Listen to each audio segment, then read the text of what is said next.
বন্ধুরা, সকালবেলা চলে আসলাম হাঁস মুরগিগুলোকে ছাড়লাম, খাবারও দিলাম, কিন্তু কি জানি একটা শূন্যতা অনুভব করি। বলেন তো কি সেটা? আসসালামু আলাইকুম রহমতুল্লাহি বারাকাতুহু। বন্ধুরা, আশা করি সবাই ভালো আছেন, আমিও ভালো আছি। রমজান মাস চলছে, দেখতে পাচ্ছেন। আজকে আবার প্রকৃতি খুবই ফর্সা ও সুন্দর। হ্যাঁ, খুব ভোরও না, এখন 8টা বাজে। যেহেতু রমজান মাস একটু তো দেরি করে হাঁস মুরগি কাটতে হয়। দেখতে পাচ্ছি আমার কবুতরগুলো সবাই খাওয়া নিয়ে ব্যস্ত, বামে নাই। আর হাঁস মুরগিগুলো সবাই খাচ্ছে। ওই যে বলছিলাম, কি জানি একটা শূন্যতা মানে অভাব বোধ করি, সেটা হচ্ছে মুরগি। পর্যাপ্ত মুরগি ছিল আমার এই ছাদে। হাঁস মুরগিগুলোকে আমি উন্মুক্ত অবস্থায় লালন পালন করতাম, সেগুলো এখন মিস করছি বন্ধুরা। শুধু রাজহাঁসগুলো আমাকে ছাদে আসে আনন্দ দেয়। তারা বিভিন্ন ধরনের ফ্লাইং ড্যান্স করে, হ্যাঁ, বিভিন্ন ধরনের কর্মকাণ্ড দিয়ে আমাকে সারাক্ষণই ছাদে মানে কী করি, আনন্দ দেওয়ার চেষ্টা করে। কিন্তু মুরগিগুলো দেখেন, এই যে দুইটা মুরগি ফুটছে। এই যে দুইটা মোরগ দেখতে পাচ্ছেন। এটা শৌখিন মোরগ, আর এটা হলো আমার দেশি। হ্যাঁ, এটা আমার অনেক পুরানো একটা মোরগ, প্রায় 6 বছর হয়েছে এর বয়স। এর নাম লাল মিয়া রাখছি, বা লাল্লু মিয়া রাখছি। তোমাদের চলুন, এখানে দেন, এটার ভিতরে একটা হাঁস ঢুকে বসে আছে এবং সে কবুতরে খাবার খাচ্ছে। দেখছেন, এই দেখেন, মাত্র শাস্তি এটা রয়ে গেছিল। এই যে যাও যাও যাও যাও যাও বেটা, যাও। দেখছেন, এটা রয়ে গেছিলো। এখন যদি আমি চলে যেতাম, তাহলে ও কবুতরের সাথে, হ্যাঁ, কবুতরগুলোকে অ্যাটাক করতো। এটা করতে ওরা খাবার খেত, ওকে বিরক্ত করছে, তাই আর কি। দেখতে পাচ্ছেন কবুতরগুলো সংখ্যায় কমে গিয়েছে। এর কারণ হচ্ছে বাজ পাখি আমার ছাদে যে টাওয়ারটা আছে, টাওয়ারের মধ্যে বাসা বসেছে, এবং বাসা বসার পর যখন ওদের বাচ্চা দিয়েছে, এই বাচ্চাদের খাওয়ানোর জন্য আমার এখান থেকে কবুতরগুলো নিয়ে যায়। এই ভিতরে তো এসে নিতে পারে না। দেখতে পাচ্ছেন, এই যে কবুতরগুলো ডিম পাড়ার জন্য বাসা খুঁজছে, যেখানে জায়গা পাচ্ছে সেখানে বাসা নিচ্ছে। হ্যাঁ, আর এখানে দেখেন শব্দ পাচ্ছেন, বাচ্চা কোথায় যে বাচ্চা আছে সেটা আমি নিজেও জানি না। যেটা বলতেছিলাম, হ্যাঁ, যে বাজ পাখিগুলো যখনই তাদের বাচ্চাদেরকে খাওয়ার জন্য ওই বামে গিয়ে বসে, সকালবেলা ভোরে তখন নিয়ে যায়, দুপুরে নিয়ে যায়, বিকাল মানে 3 বেলা 4 বেলা করে আমার 2টা 3টা করে বাচ্চা কবুতর, বড় বড় কবুতর, ছোট কবুতর, বাচ্চা কবুতর সব নিয়ে যাচ্ছে।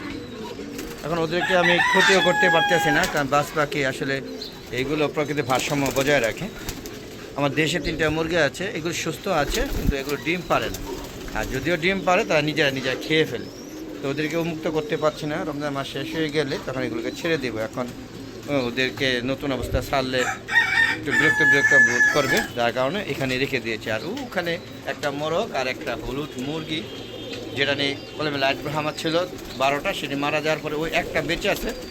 সে বেঁচে থাকে একটাই মাত্র কারণ, মুরগিটা ডিমে ছিল, মানে কুজুতে ছিল, বাচ্চা জন্য ডিম দিয়েছিলাম, সেই জন্য ও বেঁচে গিয়েছে।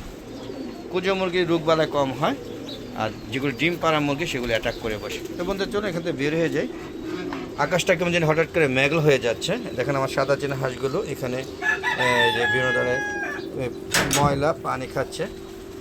বন্ধুরা, যদি ভালো লাগে আমার ইউটিউব চ্যানেলটাকে অবশ্যই সাবস্ক্রাইব করে দিবেন এবং পাশে বেল আইকনটা ক্লিক করে দিবেন, যাতে নতুন নতুন ভিডিওগুলো ছাড়া মাত্রই আপনাদের ইউটিউব চ্যানেলে নোটিফিকেশন আকারে চলে যায়, এবং আপনারা উপভোগ করতে পারবেন আমার এই ইউটিউব চ্যানেলের এই ভিডিওগুলো আপাতত এখন 4টার পরে আপলোড করে থাকি। আর যখন আর একটু গরম পড়বে, আর একটু মাসখানেক পরে 3টার পরে আপলোড করে থাকবো। আর বন্ধুরা, আমার একটা ফেসবুক পেজ আছে, মিজান এগ্রোবিডি। ফেসবুক পেজটাকে মতো ফলো দিবেন, লাইক করবেন, শেয়ার করবেন।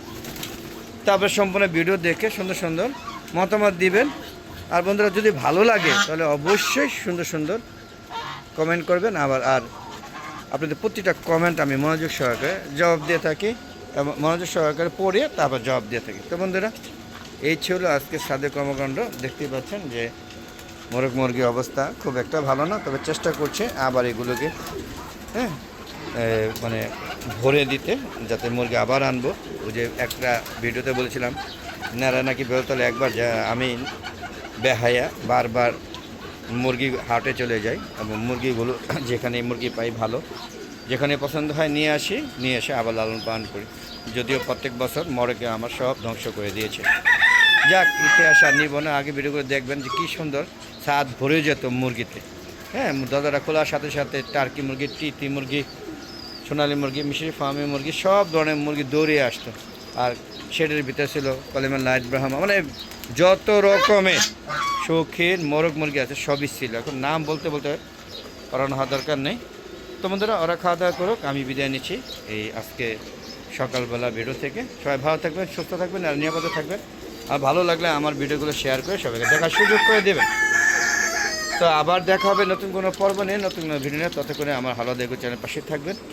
আসসালামু আলাইকুম ওয়া রাহমাতুল্লাহি ওয়া বারাকাতুহু। বন্ধুরা, যাওয়ার আগে বলবো প্লিজ আপনারা এরকম একটা ছাদ বাগান করুন যেখানে আপনাদের পছন্দের গাছগুলো থাকবে। আর আমি বললাম সুন্দর ছাদ বাগান হয়, মানে এত সুন্দর ছাদ বাগান হয়, সেগুলো আমার ভিডিওগুলো দেখলেই বুঝতে পারবেন।